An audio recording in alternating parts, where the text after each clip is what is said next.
Alright, so now I'm basically complete building the ground and driven plates here. So I just one last screw.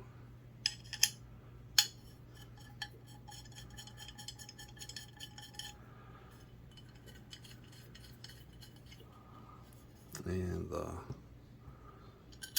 washer and wing nut. I'm sure if you're watching this, you probably already know how a screw works here. 10 mil on the back.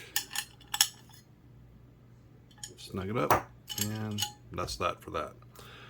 And so now I get the joyous task of cutting all the all this wire to these precise measurements. I don't think I'm going to do that on camera. I'll just go ahead and get those cut, and then when I get to putting the ends on them and heat shrink and all that, I'll do that as well. What did I do with them? Are they here? Yeah. I went ahead and purchased these numbering beads off of Amazon. If I remember, I'll put a link to them in the video description. But I figure doing the beads would be easier for me, because if I do color codes, I'm not going to remember what the color codes mean. So we'll go ahead and use the beads, and they should be pretty weather resistant as well. So anyway, we'll move on to that, and I'll catch you back up with you once I've got the cables cut.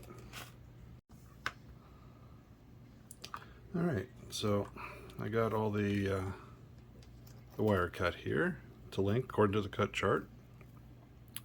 So we're going to start the process of getting all the heat shrink, cut the size, and start getting these connectors, these 4 connectors installed. So we'll go and get started on that. They want this about 3/4 of an inch long. That should do. And I'll just speed this up by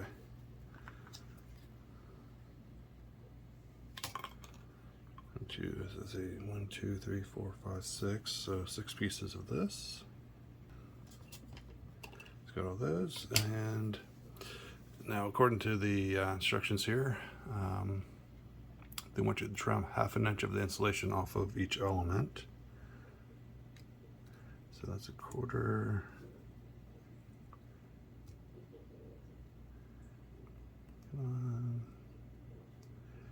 That's about 1/2 inch.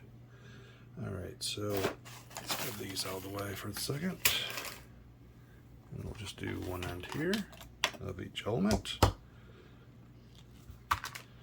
think I need that any longer. Alright. Obviously, a decent pair of wire strippers is recommended here. I picked these up not too long ago and used them a couple times and seemed pretty well. Alright, so twist that and fold it in half. You can twist that. See how that fits. Well, first I'm gonna slap that on. Well, you know what? Honestly, should probably put these on here. This first one's 40 and 15. Alright, so we've got a 4 and 0 and 1 and a 5. I'll go ahead and just do this first one, and well, of course that bag fell on the floor. And yeah, I'll do this first one, and you just repeat for the other 5 bands here.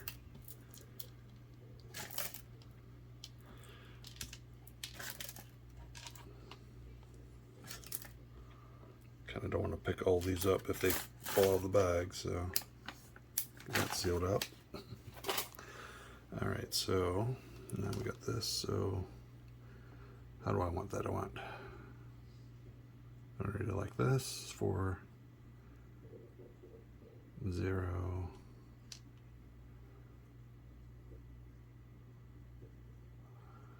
1 and 5.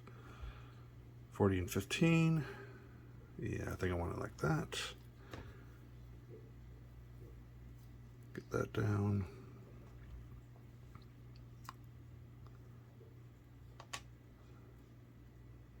All right, so now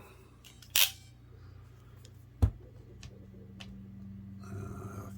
think I want that like there.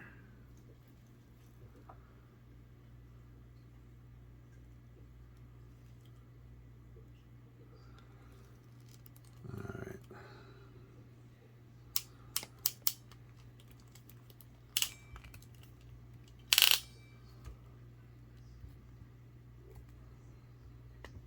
Let's see if these grippers worked. Sure look like it. All right. So where's my, hold on here. Let me pause it and I'll grab my torch real quick. All right, so picked up my torch. Let's get this going here.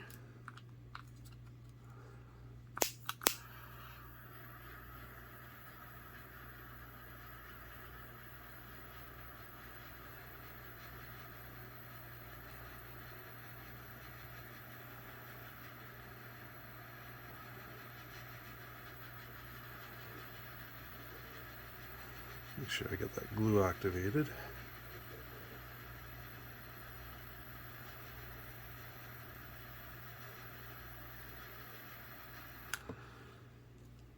Okay, that works.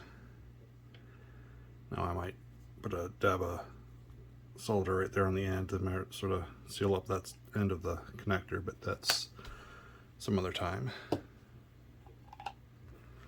Let's just go ahead and get the rest of these put together. So 5 more for my 5 more trips around and we'll have this done. Okay, so we got all these wires cut and labeled and heat shrunk and all that. I did have a little problem with the rest of the wires when I was crimping them. The fork got stuck inside the crimper. I had to use a screwdriver to sort of pound them out a little bit, but it wasn't that big of a deal. So next process or next step would be doing all the ground radials, and since they give you 2 rolls of this and plenty of the fork terminals, I'm gonna have plenty of wire left over when I'm done with the ground radials. I'm gonna pretty much assume. So they certainly seem to give you plenty of wire. We'll know for sure when I'm done with the ground radials, but I think that's going to be the next video. I'll probably do the ground radials and start actually putting up the mast and everything. So until then, see you guys later.